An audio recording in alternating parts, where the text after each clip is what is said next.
Hello friends, हे पहा, काल आम्ही गेलो होतो काळूबाईला यात्रेला. खूप गर्दी होती. यात्रा काय सांगायचं. बकरं कापलं, मटण शिजायला घातलं. मटण शिजस्तोवर आहे ना एवढी गर्दी झाली की वरती गाडीच जात आहे येईना. मग आता मटण शिजलं, फोडणीला टाकलं, मसाला भाजून झालेला आहे. आता भाजी टाकत आहोत मटणाची. बघा असं मस्तपैकी झणझणीत गिरवी तयार झालेली आहे.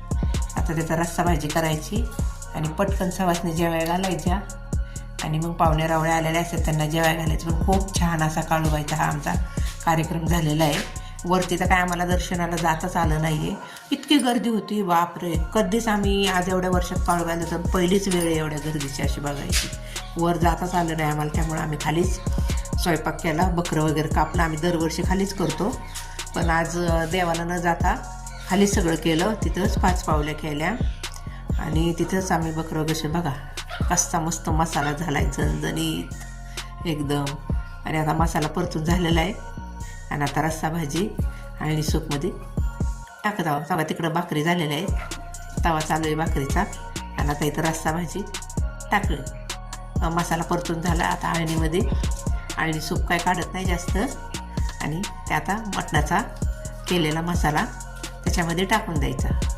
झाली आपली रस्सा भाजी. खूप छान आहे रस्सा भाजी. मसाल्याला पण परतून चांगलं तेल सुटलं आहे. मसाल्यात आपला कांदा मसाला, घरचा मसाला, धना पावडर, मटण मसाला मी वरनं टाकत असते आणि तुमचा घरचा मसाला, गोडा मसाला, सगळे मसाले घेऊन हळद टाकलेला आहे आणि मसाला चांगला परतून घेऊन भाजी केलेली आहे. खूप छान अशी भाजी तर्रीवाज झाली मटणाची.